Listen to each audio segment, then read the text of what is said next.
Hi everyone, Jollyman here. Look, I thought I would just do a quick run through these PUP notes release.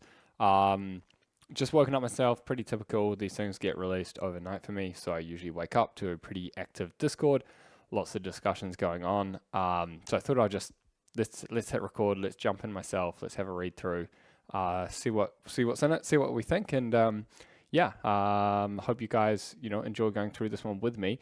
Um, so just kind of looking at this a generic statement, which I think is going to set the tone for what we're going to expect from these changes and kind of give us a bit of context here. So it's a fortifications game pacing update. So as a new gameplay evolution to improve players' defensive options, we bring in fortifications update. So it's been on the list. Has been the focus of many posts and memes, absolutely. So yeah, cool.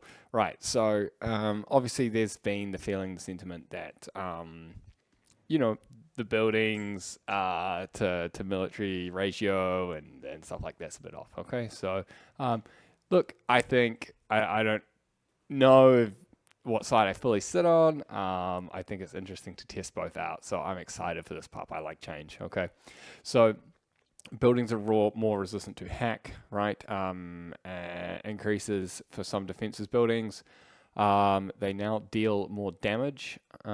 Siege weapons will do better versus them now. So we're going to buff siege and say, yep, you can still take these guys down, but you got to do it with the siege. They're adding in advanced fortifications. So this is a Mythic Age fortress buff. Now, to counteract this, now when I first flicked through, I hadn't read this blurb and I was a bit like, whoa, big change on the villages. Like, why are we doing that? Where's the context? Reading the context now, slowing the villager train time down means villagers take longer to pay themselves off. Also, if you go take a second town center, the villagers that all come out of that will take longer to pay that town center off as well. Basically, what it's doing is we're opening up a larger window for if you are to stay 1TC or do a timing attack or those sort of windows. That window is bigger for you, so we're not just completely tilting all the levers over into the booming, make lots of towers kind of phase, right? It's coming at a bit more of a cost. For those who've played other Age games, you're going to be used to slower villager train times. I think AoE falls 20 seconds, so it takes a lot longer to pay those kind of boomy styles off. So yeah, interesting. It seems reasonably well thought out. So yeah, let's jump in. I don't want to go through all of these, but I do just want to say, awesome. Like, this is a big list of changes on quality of life. Something I do really care about the game. I just don't know if it's going to be super interesting for a video. Okay, so looking at the general, so the hack armor is going from 30 to 40. Sentry towers, a bit more. The build points increased. I'm assuming it's going to take a little bit longer to build. And a big damage buff. Okay, so towers getting a lot stronger. Fortresses, once again, hack armor, town centers, hack armor. The watchtower is an increased cost. We've got this advanced fortifications tech. Mythic Age, 600 wood, 600 gold. So that's quite expensive, but it makes it, very strong, very strong. It's going to be quite a late Mythic Age tech, but nice to see. Obviously, you do feel like in those super late game Mythic Age situations, having these kinds of fortifications and things up, they're going to feel like they've got some value. Some guy's not just going to walk in with 40 infantry units and be like, Dumpty D, fuck off. Right, so fishing train time, that's been increased to align with the villager.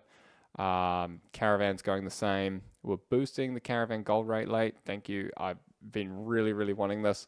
I feel gold. I feel like, trade has been a little bit obsolete, and its only function has ever been just to be like, oh, you guys got through all the gold mines, now you do trade. It's just felt like a little ritual for the pointless ritual, just because that's what we've done. I don't know. I like the idea that trade's going to be worth a bit more. We introduced a strategic element to it where players might commit to doing some caravans earlier, etc. I like more options. I like strategic diversity. It's good to see these guys get a little buff. We'll see how much it works. Poison and bleeding damage over time. Time effects no longer work on siege weapons. Cool, great, perfect change. Basically, we don't want 20 peltus just fucking killing a Petropolis, right? So yeah, that's nice. Survive equipments, that's gone up in cost. I think kind of necessary. My thoughts on survive equipments is I just don't think they got this right. I think that all that's happened is it's just turned into a must grab early tech that's just been kind of abused to the point where it's like my villagers can now do what they want and you can't really stop me because you need to have invested way more in military than I have in villagers. So I think they missed the mark a little bit. Me personally, I would have preferred something like hunting dogs where we give a plus, I don't know, 5-10% boost to hunt. Then we're playing into that risk war versus reward ratio. We get it, it's more riskier to be out on the map for the hunt, but you're getting a lot more back, right? So maybe that ratio is worth doing. You're going to have more units, more techs to defend your hunt. You're going to be up ages faster. You're going to have tempo in the game. I think all that this has done is gone, haha lol, raw grabs, skin of the rhino, survival equipment. Now I'm just going to build a town center in your face and shank you down with villagers. I don't know. Anyway, rant over on that one. Relics, adding a little favor trickle. I really like this. It just introduces a little more like meta games going on. We can fight over these relics. They're going to give me something. Yeah, nice change. Taowu is now like a Scarab Behemoth. Yep, cool. Makes sense. Zeus, we're just buffing that infantry bonus versus buildings. Obviously makes sense if we're going to throw buildings through the roof in their strength, so to speak. Let's not make that nerf one of Zeus's bonuses. So, Vil train time, Petropolis buff, Siege buff. We're seeing Atalanta just making her a little bit weaker. I think this is necessary. I do this myself when I play Poseidon. I'll just run through your base and kill your buff unit and then run away. Thumbs up. See you later. 07 buddy. Yeah, it's a bit too much. So obviously, making her a little bit more vulnerable. Maybe taking that damage is going to be too much now. Centaur. I think this is necessary. This if you're fast, if you're ranged, you do lots of damage. It does also AoE, and then you're also countering with units. There's too many things, right? There's too many things in your tech tree, your attribute tree. You got to pick a few. You got to go in on that, and that's the unit you are. You can't just have units that do everything. They become problem units. We see it in lots of games. I know in League of Legends, they'll create champions that are just like got everything, and you're just like, how do you balance this? They become nightmares. So I think this is going in the right direction. You still got your speed, you still got your range, you still do AoE damage, but we're going to say, hey, look, you can't just melt myth units from afar, being faster and outranging them all. So makes sense to me. Fortress, big buff in the HP, damage gone up, build points increased. So it's going to take longer to build, right? So you are trading eco to get this up. It's a little bit of a trade-off. Sentinels have been increased too. All right, we're seeing the Will of Kronos, hand attack reduced. So the area increase on hand attack reduced from 3 to 2. Yeah, I think Cyclops are a little bit overtuned. So yeah, something was needed to be done. We're seeing a Sarissa cost increase. The range is being increased again, and the damage is being increased. So dev notes, they're saying it's felt a little bit weak, but they're going to bring back some power, but it comes at a cost. Okay, so it's the cost versus reward ratio. I don't mind playing into that too much. Aegis Shield getting a cost increase, probably fair. Very strong tech. Hoplites we're getting super tanky. But yeah, paying a little more for that, that's fine. Centaur speed increased from +5 to +10. So bringing back the Centaur speed post upgrade to match that carry to offset. Yeah. So once again, I'm okay with this. I'm okay with the Centaurs being fast. You just don't get to be fast and fucking kill all of the units, right? Choose one. Yeah, these Pegasuses were flying out the gate, so no worries. Just a little change to that. Obviously, Gavra change. This is going to be across all of the pantheons. We're going to see the siege buffed, of course, the elephant multiplier, of course. Spearmen have taken a little hit to their hit points, probably necessary. There's probably a little too much spearman shenanigans going on, although I wasn't partaking myself, so can't really comment too much. Migdol increase, just like everything else. So we're going to see this kind of standard across all the civs, so I won't go into it too much. Okay, no watchtowers in classical age for Egyptian, and you have to purchase it for 100 gold. Okay, so with towers being buffed, yep, benefiting more with the free upgrade, yep, still allows some early aggression whilst they don't benefit themselves. Yeah, I mean, this seems fair, right? Yeah, it seems fair. You can't be getting 4 insanely strong towers for free like that. So this will be a bigger window because obviously Egyptian have to research this. So there's a time to research it. So there's a slightly bigger window to hurt them. That being said, this is very affordable for Egyptian. If you 4-minute advance with Egyptian and you leave 2 on food and everyone on the Pharaoh, you can actually make 2 more priests. So you can have 3 priests and then make the town center. So we're going to be moving to 2 priests, the tower up, and the town center. You know, it's okay. It's going to be fine.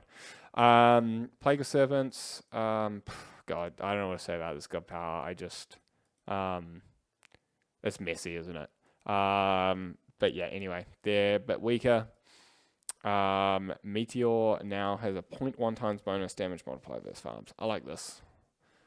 I like this a lot. There's nothing worse than just losing 30 farms from a meteor. It's actually, it's a lot more than people think. If you lose all your houses and your farms, it's really, really massive. So, yeah, I kind of like this. It's kind of playing into this idea that if god powers are just destroying our villages and economy too much, it becomes quite unfun. We seem to have all, well, not all, but most of the community seem to have kind of come together and said, hey, look, I'm fine with my army being taken away or your army being buffed, but the game is like really frustrating to play when you just remove my economy, and I can't stop you from doing that. There's no counterplay to that. So, yeah, I get it. Once again, Norse, we're seeing that, the Ram, the Ballista, Valkyries. Okay, 100%.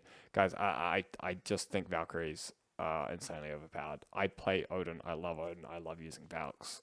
But let's be real. These girls they're cracked. All right. They are doing too much. So yeah, the reason we've been kind of allowing this, in my opinion, is just because I think Norse has got its weaknesses. It's had a bit of a rough last couple of patches, unless you're Odin. And I think the Valkyries just kind of carry, and I think we're just okay with that because we're like, well, the Valkyrie seems strong, but the rest of it hasn't caused me too many issues. So I'm just going to let this one slide under the radar. I think we're potentially going to see some changes to Norse here, so this makes sense. So hack armor reduced, just a bit more vulnerable. Makes sense. Nidhogg, big HP increase. I guess this sort of makes sense if we're buffing all the buildings and the towers and the damage and everything. Yeah, this kind of will need to come along for the ride. I don't think Nidhogg's bad. I think if you can animation cancel it, Boyd, cough, it's really good. But yeah, interesting. Okay, Hill Fort, yada yada yada. We're seeing all of these. Build points reduced for the Great Hall. Okay, so the Great Hall's going to build faster. Its researchers are going to be a bit slower because it was researching faster. Now Longhouses build faster. Okay, so this is really nice in Norse because that early moment in Classical is kind of tough. You know, the Egyptian turns up with some axemen, the Greek player turns up with like Bolt 2 heroes and a Mino, or China's there with some pioneers, and you're like, dude, can I just please make a building? So this is kind of good quality of life, bit of a buff in Norse. Get on your feet, get going. So no complaints there. Sesrum now, reducing the train time. Yep. Maybe that's to counteract this a bit, but also we saw this with all the Ares techs like a few patches ago. Look, these techs become very undesirable when they're taking 45 seconds a minute to research. Specifically when it's like quite quick to get up a town center. It's also quite easy to get to aged 3. Having to wait for all these upgrades to come through. Yeah, you kind of lose a lot of tempo and classical over it. So I kind of like this. Hall of Thanes and Thundering Hooves. Yeah, so adjusted a bit to match the Great. Yeah, so this is basically saying you can get this one in the Temple, but it's faster, so they're adjusting it. So yeah, makes sense. So basically, get up out of bed, get going faster, get juiced up by your coffee a bit quicker with the Norse. So that's nice. I like it. I think Norse complaints were like, oh, we just feel like we have to sit in our base and like go kill some hunt and make some MIF units. Let's see if I can win the second gold fight, you know? So that sounds fun. Gold powers, forest fire. This needs talking about 100%. Damage increase, but it now has a negative multiplier versus villages. This is going in the right direction. Once again, as I mentioned before, anything that is just kind of clicking and killing your eco and villages, seriously, I'm fun. So I just want to show you guys a small clip of what we were looking at. This happened in one of my games. Just want to note here, he's not coming in with units. There's no sandwiching. There's no kind of real time to react. You could be anywhere on the map doing something right now. And then this little raven clicks it. The main issue with this is actually, I think it's intended villager actions, but they didn't really know how. It's a confusing one. Best to speak with someone like Hagrid. He'll be able to explain why the villagers do this. But this happens. You'll see the forest fire gets casted, and then they still seek the next tree, and then they all just die, right? So we can just slow that down a little. You can see the villagers, they then seek the next tree in the damage while they're all dying. And then, you know, that's 5 villagers dead, right? I think this one just survives. Anyway, the point being, the question I ask people is, if this happened in Game 7 of Magic vs. Mr. $10,000 tournament final, one of them, doesn't matter which one, loses 5 villagers at 4:38 in the game. Do you care about this game anymore? So, I don't. And the reason I don't is because if we play 10 more minutes of this game, we get to 14:38. These villagers would have gathered 3,000 resources. So at 10 minutes in the game, we're looking at second goal kind of fights or like some stuff going on in heroic. You're just down 3,000 resources. I don't care about the game anymore. There's no real counterplay to this just being clicked like this with a raven. Yeah, not fun. So difference though is if one of them had to come through into the base with units and then sandwich the villagers, make a play, cast the forest fire, I'm down, I'm in. There's counterplay to it. The person on defense can block it, try to stop it, react to it, can see it coming, move the villagers. There's things to be done, okay? So that's when I'm fine with it. But yeah, this just click and delete 5 villagers. I don't think this stuff should ever be part of the game. I know people are going to say you can react faster, you can control group, you can do this. Look, you can give me all the reasons under the sun as to what you could do to potentially avoid this situation being so devastating. Agreed. Is that an argument for it being in the game? It's not. It's not an argument for it being in the game. You'd have to make an argument to me as to why this is good gameplay, why this is fun, and why it fits in with a strategy game. I just don't think it fits at all, and I don't think anyone can make coherent arguments as to why this kind of thing should exist in the game. Okay, round over. Good change. Happy with it. So we're going to be moving it into focusing on the army. So they're saying it's going to be about a quarter less effective as villagers, but 50% more against military. So basically we're looking at making this to be with a good army or a raid.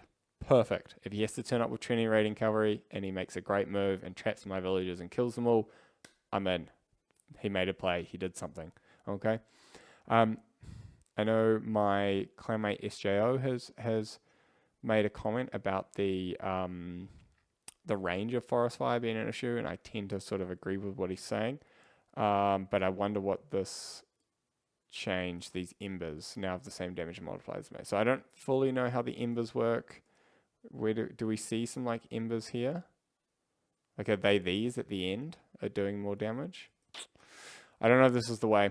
I think what needs to happen is the heat radius, so to speak. Like if you're here, you're taking the same amount of damage as if you're like kind of here, sort of thing. Or even scale it with distance. I don't know. The issue being is that you have to be very close to the forest, right? Anyway, this is a nice change, nice direction. So let's see how it goes. Great hunt. Yeah, probably needs some toning back. Yeah, Odin's just kind of been running the show. Atlantean getting all the same changes as everyone else. Destroyers will get buffed. We are seeing Fnatic train time increase from 11 to 8.5. I think they're trying to say decrease from 11 to 8.5. Dryads reducing cost. Sentimanus hit points increase from 850 to 900. Okay, so nice changes. Terma has got a hit point increase to 5. Sure, maybe they're underperforming. I've not had any Terma issues recently, guys, so if that's what's needed, that's what's needed. Palace getting the same treatment. Okay, so we're seeing some technology changes. Okay, this is cool. So we're taking, I think they've done this already with a few things, and they've done this with a few of the Atlantean stuff, which I really like to see. They did it with all of the Raya changes. But basically, we're taking this useless fireship change in Mythic Age that nobody gives a shit about, and we're remodeling it. And we're saying we're going to increase Arcus range by 1, and we're going to increase their damage. The tech's obviously going to be available in the military barracks. Cool change. Gives them something else, something to tech into, something useful. So I like that. Hack armor vulnerability reduction increase from 15 to 20. Is that on the archers? I don't know who that's for, but okay, I should know a bit more. I'll be honest, guys, there's some text deep in the game that I don't know much about. Tartarian Gate, hit points increased. Yep, I mean, in line with all the building changes. It's also probably been a little bit weak. Vortex. This change is actually huge. You're going to have to deal with 3 Vortexes early Mythic. So this early Mythic spike from Helios is actually something that's a little bit spooky now, and rightly so. I think it was very underwhelming. This is going to open up some pretty fun plays bouncing around the map to different positions using this. So this is cool. Is it going to be too strong? Don't know yet. It sounds pretty cool. We'll see where it takes us. So, yeah, but no, cool change. All right, looking at China, obviously, we're going to get all the same treatment here. Building and placement cost discount reduced from 50 to 25.